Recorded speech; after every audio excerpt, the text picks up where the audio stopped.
Hello everyone, back tuning into today's video. We're going to have a look at weather next week to 10 days in today's video, and if we've got time, we'll also have a look at the GFS ensembles to see what the different solutions are showing as we're heading up towards Christmas. We'll have a quick rattle through those if we have time at the end of the video.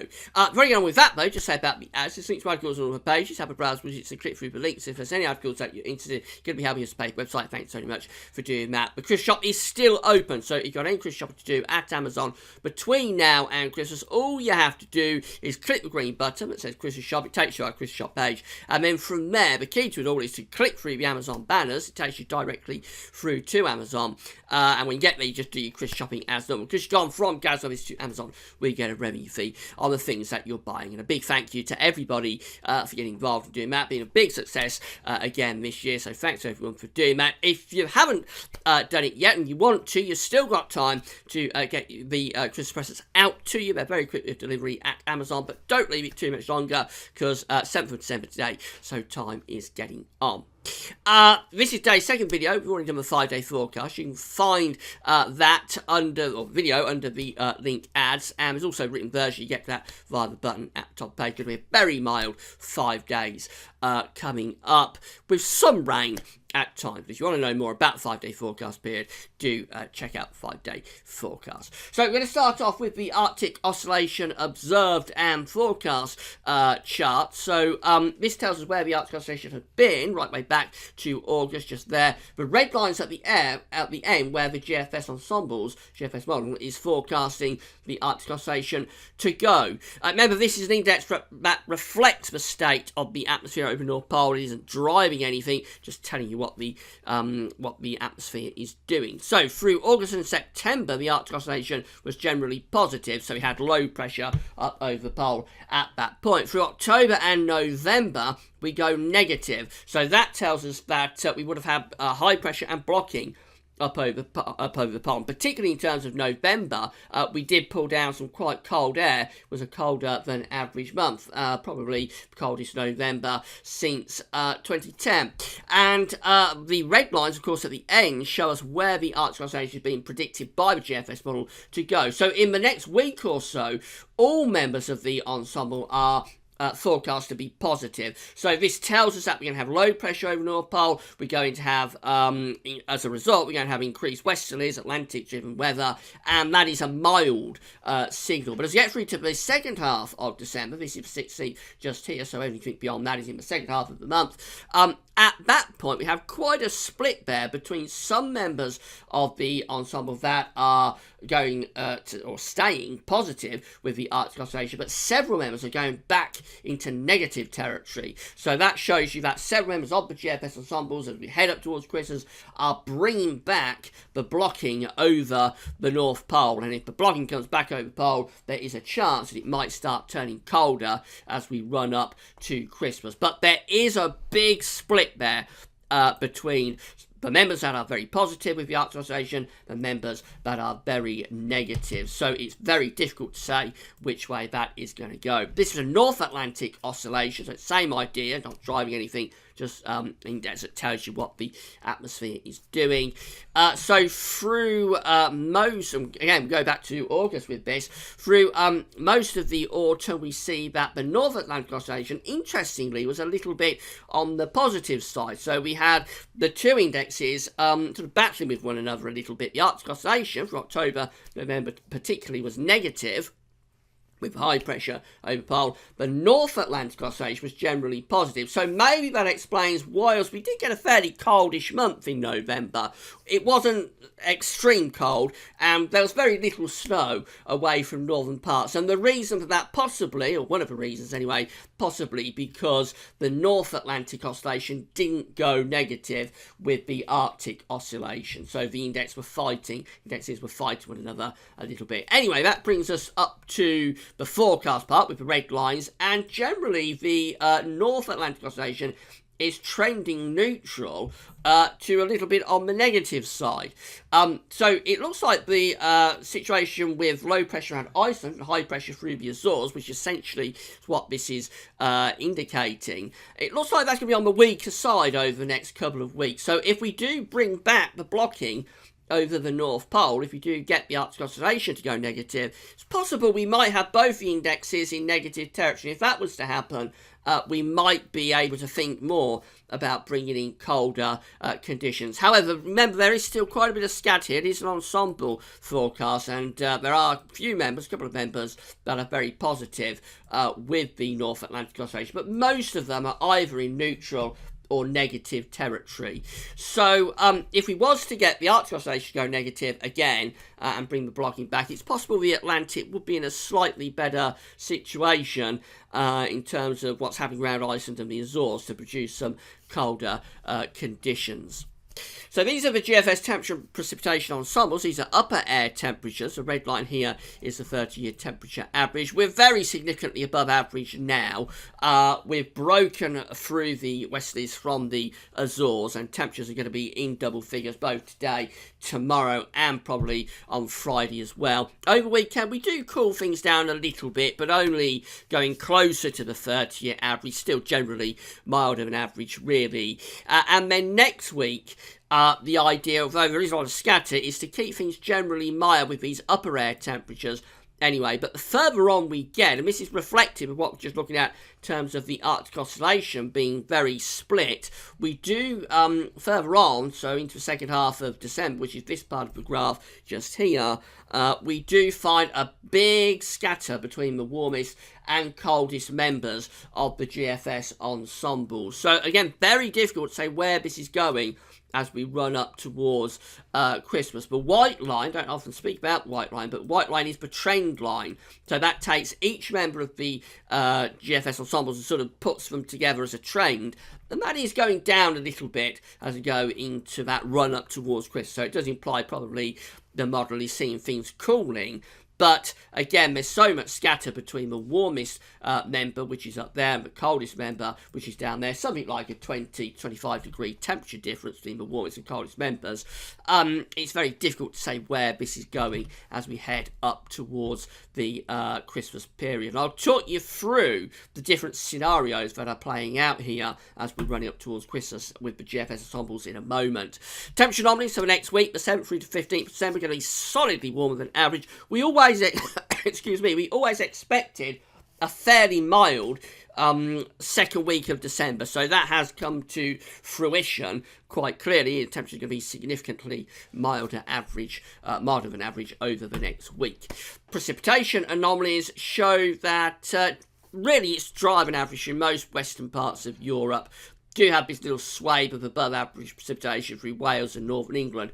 That's going to be associated with a waving weather front. It's going to be coming and going through the next couple of days. But overall, a fairly dryish picture, really. So the GFS for Sunday, which is 96 hours away, shows that we've got high pressure generally to the south, low pressure to the north, bring down a slightly cooler, fresher northwesterly flow on Sunday. It'll be a little bit cooler then with a good deal of sunshine. We go through into Monday. High pressure is still holding on, but low pressure trying to come back in from the Atlantic. So I think the east probably stays dry on Monday. We'll have rain in the west. Again, this is all covered in the 5-day forecast. We have a look at Tuesday, and that has high pressure setting up across Central Europe, particularly centred around Poland, with low pressure in the Atlantic. So a bit of a battle is taking place. Leaves us in a bit of a no man's land, really, between not really under high pressure or low pressure. I would have thought there's likely again to be rain in the west, most dry in the east, and temperatures fairly mild, I would have thought. Then into the middle part of the week, this high pressure, if anything, perhaps showing signs of winning the battle a little bit on Wednesday and into Thursday, with these low pressures being forced further out into the Atlantic. So this could start to drag in some cooler air, not cold, but some cooler air from central parts of Europe, perhaps around the middle part of next week. We go through to the end of next week and still lots of high pressure dominating. Beyond that, it looks like high pressure is collapsing on day 10, Saturday 17th of December, bringing these very mild southwesterly winds back in, and maybe outbreaks of rain returning to the north and west with that. And beyond that, high pressure continues to cling on across western parts of Europe, keeping these areas of low pressure at bay. It's all very mild. It's around 19th of December, but this high pressure does eventually shift away into the Atlantic allows these cold and northerly winds to come down as we begin the run up towards Christmas. Again, I'll talk you through the different options within the GFS ensembles in a moment. This is ECWF, so for Sunday again, we've got this cooler, fresher day on Sunday with a good deal of sunny spells. High pressure continues into Monday. That probably produces a fairly dry day, but could be chilly, especially over in the east. Wednesday brings some cloud and rain into the west, the east still staying mostly dry. And then we've got this battle through the middle part of the week. Got high pressure to the east of us, low pressure to the west. The winds are still generally on the mildish side coming from the south. Whoops, that wasn't supposed to happen. We go through to Thursday, and again, high pressure to the east across central parts of Europe, low pressures in the Atlantic. We're in a no man's land of southerly winds and probably fairly dank conditions, but maybe fogging with this, actually, so that could be a little bit of a concern if we start to get a bit fogged up. At the end of next week, again, high pressure is still there to the east, low pressure to the west, so battle still continues, and up to day 10, which is Saturday 17th of December, which is when the GFS wants to re-establish those southwesterly winds. Actually, ECWF says it stays dry with high pressure dominating, and I would have thought there could be quite a lot of fog there and maybe bringing some colder air from off the continent. So it certainly looks as though next week's weather can have a lot of dry conditions in the east. I think the west will have rain at times, and at times those bands of rain could progress eastwards. But overall, it looks like fairly high pressure dominated actually through next week again. Temperature starting off mild, possibly turning a bit colder later, especially if we start to get fog going underneath that ridge of high pressure. Just want to show you the GFS ensemble members one by one, so you can see all the different options that model is playing with as we get towards Christmas. This is 384 hours away. It's just before Christmas. It takes us to Friday the 23rd of December. This is as far as the GFS model goes. Tomorrow, Christmas Eve, will be appearing on these charts, and I've been doing the Christmas updates, of course, since the start of November. I've been saying recently that we're going to be discarding the CFS and moving to the GFS very shortly, because the GFS model is coming up to the time frame of Christmas. Be a couple of days. I think it's going to be on Friday, but Christmas Day will be appearing within the GFS model, so it's getting very close to Christmas now with this model. So this is ensemble member number 1, and this one for the 23rd of December is showing high pressure around the country. That looks quite cold, bringing coolish air down from the north. A lot of settled weather in with that one. Ensemble member number 2 is similar. That one has high pressure over the country and also trying to get up towards Scandinavia. That one potentially looking quite cold as well just before Christmas. Ensemble member number 3 looks stormy. Very deep areas of low pressure sweeping in off the Atlantic, bringing heavy rain and gale force winds there just before Christmas. And possibly you could be turning winds into the north after that low pressure clears through. So maybe by Christmas Eve that one will go colder. Ensemble member number 5, that one shows, they aren't in order by the way on West Central website, so we'll be jumping around with the numbers. But this ensemble member number 5, and that one shows lots of high pressure, fairly mildish conditions. The flows coming in from the southeast, although there could be fog in with that. Ensemble member number 4 shows high pressure just north of Scotland, bringing in cooler air from the east. That could be a fairly chilly one. This one looks cold. This is ensemble member number 20, and it has high pressure way to the north between Greenland and Scandinavia. Low pressure to the south, bringing in a cold easterly wind there. There's a deep cold pool across northeastern Europe as well. That looks a bit tantalising if you want a cold and snowy spell around Christmas. Ensemble member number 19 has high pressure through the country again. So a lot of high pressure options, just differing about where to place that high pressure. This is ensemble member number 18, and again it looks pretty tantalising. You want cold weather, has high pressure up towards Norway, and the winds are in from the east and northeast, so that one looks cold. Number 17 is a fairly mild westerly type pattern, so that will give showers, maybe some longer spells of rain, and nothing particularly cold doing on that one. Number 16 has high pressure out to the west of us, and that's bringing down quite a cold northerly wind. That one looks fairly interesting as well. Number 15 has high pressure just to the south of Ireland, and we're bringing round a mild west to northwesterly flow. Number 14, very westerly Atlantic driven, possibly turning colder as this low pressure clears through, maybe turning the winds into the north. So that does seem to be an option as we're running up towards Christmas as well. Number 13 shows that we're bringing up mild southwesterly winds. That one looks like it could be quite a mild Christmas. Number 12 has high pressure to the east of us, and it brings in probably quite a chilly southeasterly flow. Be interesting where that would go after that. Either high pressure would collapse and turn mild, or that high pressure could go up to Scandinavia. So that's very much in between. This one looks good for cold as well. This is number 11, placing lots of blocking up to the north, low pressure down to the south, but winds are coming in from the east. That would be a cold Christmas, I think, and there could be snow and frost certainly in with that one. Number 10 has low pressure coming down across the country. Again, we've got high pressure to the north up here as well, so that could be bringing down quite cold air from the north and the northeast, so maybe that one would be wintry for Christmas as well. And this one also looking quite cold. So you see, as we go through these, there are a lot of cold options heading up towards Christmas that the model is playing with. Not to necessarily say that this will come off, any of these will come off, but it certainly is the case that the model is playing with the possibility of cold weather just before Christmas. This one has high pressure around Greenland and Iceland, low pressure around northern France, and again, it looks very cold with winds in from the east or the northeast.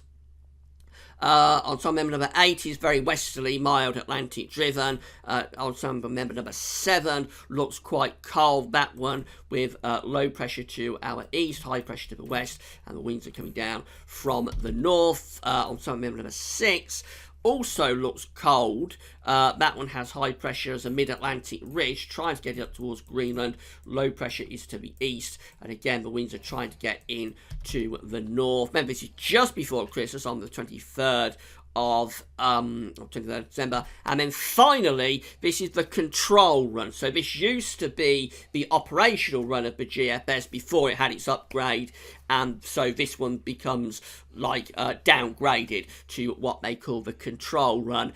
And this one is generally Atlantic driven, low pressure to the north, and possibly it would turn cold for Christmas. This one could turn winds into the north if we could roll on a couple of days.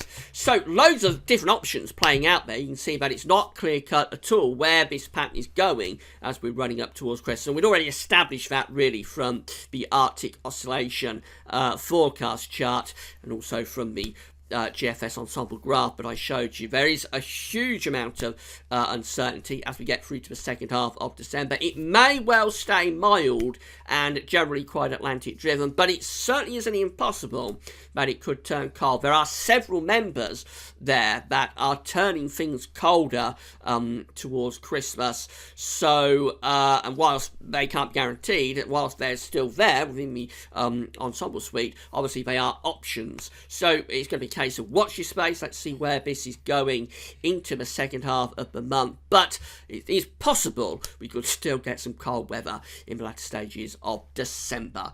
Right, that's rather different. Never done that before. I'm not sure whether you enjoyed it or not. You have to let me know, but that's all for now, and thanks very much for watching.